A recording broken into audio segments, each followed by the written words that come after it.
શાની ભૂગોળ આવે છે અને પછી ભાષાઓની ભૂગોળ આવે છે.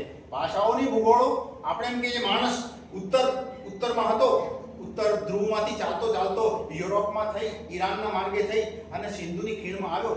ભાઈ ઇંગ્લેન્ડની જે યુરોપની તમામ ભાષાઓના મૂળિયાઓ આજે આપણી બોલાતી ભાષામાં હજારો પ્રકારના છે. હવે હજારો પ્રકારે મૂળિયા છે જેને સંબંધ શબ્દ કહે છે. સંબંધ SAMBAND સંબંધ સંસ્કૃતનો શબ્દ, ગુજરાતીનો સંબંધ એ સ્વીડિશ ભાષામાં સંબંધ relation. It is still there very much now. અત્યારે છે. હમણાં થોડા સમય પહેલા કલકત્તામાં એક બેન પોલેન્ડના આવ્યા અને એ પોતાની કવિતા વાંચતા હતા. એમણે ભૂમિકા શરૂઆતમાં કરતા હતા ત્યારે જે બોલ્યા એમણે એમ કીધું કે મારી ભાષામાં પોલેન્ડમાં કવિતા અને what it means Kavita is the poetry. તો તમે જુઓ પોલેન્ડમાં પણ આ જે શબ્દ છે તો આટલું બધું એક છે, અંદર ખાને બધું એક છે, પણ લડવાનું ઉપર ચાલે છે. માણસને લડવાનું.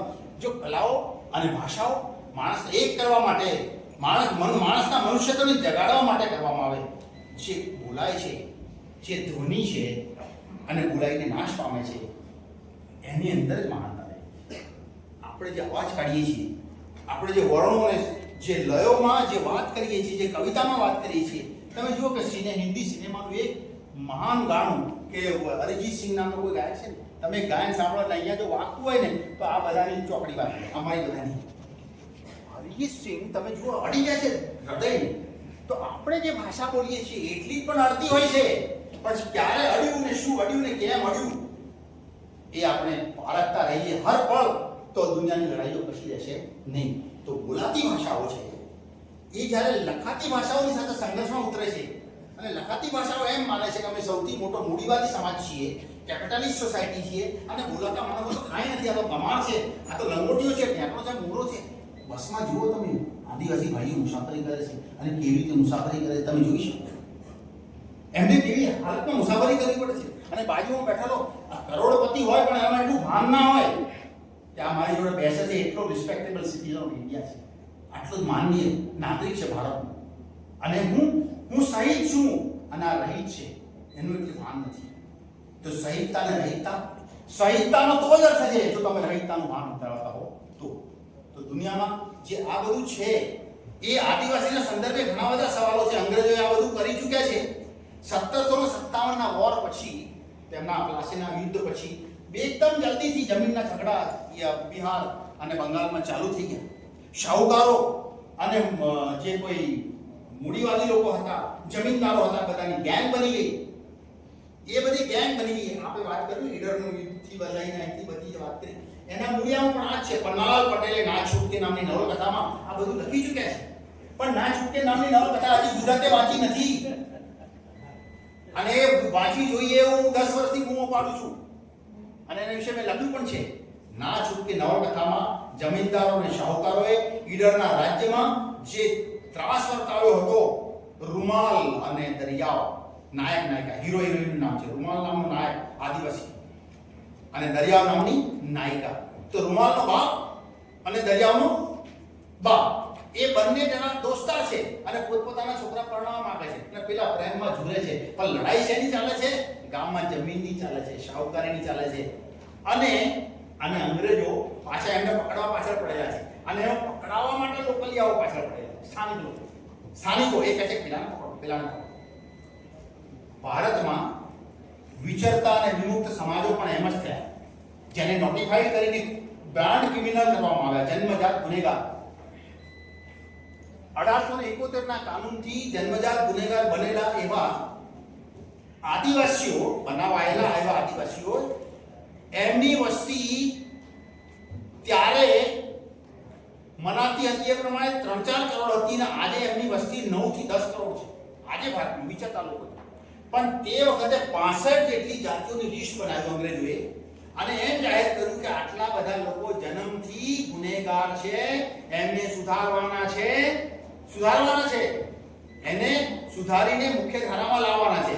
હવે અત્યારે આદિવાસીના સંદર્ભમાં એક જ વસ્તુ ચાલે છે ઉપર, દિલ્હીથી લઈ અને મારા ગામની પંચાયત સુધી ચાલે છે કે ભાઈ મુખ્ય ધારામાં લાવો. આ મુખ્ય ધારા એ આવતીકાલની ગૌણ ધારા છે અને આજની જે ગૌણ છે આવતીકાલની મુખ્ય ધારા વાળો પ્રશ્ન. હા, તો પ્રશ્ન એ છે કે ભાઈ તમારે બધા મેદાન વાળાઓને જંગલ આખું મફતમાં ખાઈ દેવું છે અને પછી એમ કેવું છે વિકાસ કરવો છે. ભાઈ તમે જંગલ ખાશો ને તો પચશે નહીં, અપચો થઈ જશે, લોહીમાં ફૂટી નીકળશે, બ્લડ પ્રેશર વધી જશે, ડાયાબિટીસ ને બધું થઈ જશે. આજે સમાજને સર્વ પ્રકારના શારીરિક રોગો નહીં, માનસિક રોગો છે. 40 વર્ષના એકદમ રાત દિવસના ચિંતન પછી, એટલે ચિંતન પ્રમાણેના જીવન પછી ઊભી થયેલી ભાષા છે. અને આ હજી તો ખાલી સાહેબ હું જરા બધું નરમ છું ના, હજી નરમ છું. અને ઘણા બધા સરકારી લોકો પણ હોય, રાજકીય વિચારધારાના લોકો પણ હોય, પણ ત્યાં મને મારા દેશના ભાઈઓને હું પણ અહીંયા બોલવા માટે સગવડ પૂરતો અહીંયા આવું છું, પણ મારી જગ્યા તો હવે જ છે. For convenience I am here, સગવડ પૂરતો, પણ I belong to the audience. એટલે ત્યારે હું આ બધું બોલી નાખું છું અને બહુ આકરું બોલતો હોઉં છું અને મને એવું ડર લાગે છે કે ગમે તે સમયે હું કારાગારમાં જઈ શકીશ.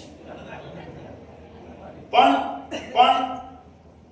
જીવનનો એનાથી વધુ ઊંચો હેતુ હોઈ શકતો નથી કશો કે કોઈ કોઝ માટે, કોઈ કામ માટે આપણે સમાજને કામ લાગીએ.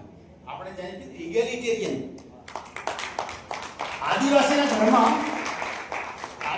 ઘરમાં જે ચાલે છે એ જોવા જેવું છે.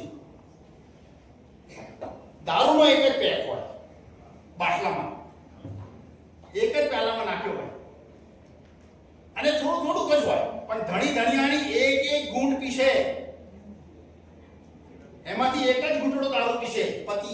પછી કહે કે અડધું રહ્યું લે તું પી, પછી કહે કે તું પી, તળિયોનું આવી જાય ત્યાં સુધી લે પહેલા. This is life. આ સિનેમામાં શીખવાની વસ્તુ નથી, આ પોલિટિકલ ભાષણનો વિષય નથી, આ જીવનનો વિષય છે. આ જીવનના વિષયમાં આદિવાસી જે લંગોટી વાળો છે એટલો ઊંડો ઉતરેલો છે. ભાઈ આપણને આટલું ખાધા પીધા ભોગવ્યા પછી પણ વૈરાગ્ય આવતો નથી. આ મુખ્ય ધારા એ બિલકુલ ભૂખડી વાત છે. એ એટલું બધું ડિવાઉરિંગ, એટલે કે ફાડી ખાઓ તોડી ખાઓ એવી સ્પીડમાં બુલડોઝર ચાલી છે. મારું ઘણું લખાણ આ મુખ્ય ધારાને વિશે વાત કરી છે. મને ઘણા બધા કવિઓ કહે છે કે ભાઈ તમે બેમાં કેમ બેસી નાખો છો, કેમ બાઇનરી કેમ કરો છો? ભાઈ આ જીવન પહેલા બાઇનરી તો હોય જ, અને પછી બાઇનરી પછી સમાધાન થાય, ઇન્ટરલોક્યુશન પછી થાય, અને પહેલા તો લડવાનું હોય, અને પછી ધણિયાની ઘીના ઠામમાં ઘી પડી રહે એમ પછી સમજે કે હા મેં જે લડાઈ કરેલી એ ખોટી હતી. અને આપણો હેતુ આ છે કે માણસોએ કરેલી ભૂલ માણસોને સમજાય, અને ઇતિહાસની એમની યાત્રા, સમાજની એમની યાત્રા, કલાની એમની યાત્રા, જીવનની એમની યાત્રા આ મંડા. હું મારો વચ્ચેનો મુદ્દો જે બોલાતી ભાષાઓનો કરતો હતો એને હું વિસ્તારી અને સંકટની તો મેં બ્રોડલી વાત કરી નાખી છે. હવે સંકટોની સામે ઉપાય શું કરી શકાય? એક તો માણસોની સાથે અત્યારે આપણે જે ભૂમિકાએ વાતો કરીએ છીએ એ ભૂમિકાએ વાતો કરતા રહે તો દુનિયાનું ભાન ઠેકાણે આવી શકે. આ ઉર્જાના સ્તરથી આપણે જો વાત કરીશું તો એનું એક પોલિટિક્સ હશે. એ પોલિટિક્સ જે લોકો પોઝિટિવ નેગેટિવ આપણે લૂંટવાનું પોલિટિક્સ કરે છે એ લોકોને પાછા પાડવા માટેનું એક જ પોલિટિક્સ છે organise, educate yourself and speak up, accept yourself. તમારી જાતે તમારી બોલતા થાઓ. તમે જે એસેપ્ટ નહીં કરો, એસેપ્ટ કેવી રીતે કરવાનું? તો આ શોર્ટ ટૂંકા ગાળાનો છે, પણ એસેપ્ટ કરવા માટે લોકોને કોઈ એમ કે અસ્મિતાનું જાગરણ કરવાથી મગજ મારી છે. ભાઈ તમે બધું અસ્મિતાનું જાગરણ નથી કર્યું. ગુજરાતમાંથી બોમ્બે સ્ટેટ કેવી રીતે જુદું પાડેલું? યસ. તો અસ્મિતાનું તમે કરી નાખ્યું છે અને હવે અમને પોષણ મારા અસ્મિતા નહીં કરવાની. હવે તમે ડર લાગે છે કે ભાઈ દલિતો જો આવશે મેદાનમાં તો આપણો નંબર જશે. મારી વારસાઈ જે થાય છે, મારા 500 કરોડની મિલકત છે, એ સીધી લીટીમાં હું વારસદાર હતો, મારા પછી મારી ઓલાદ વારસદાર નહીં થઈ શકે જો પેલા લોકો આવશે તો. એટલે કે એ જેના પર બેઠા છે, જમીનોને, જંગલને, જળને અને જમીનને બચાવીને બેઠેલા છે, એ લોકોને ત્યાંથી હટાવો.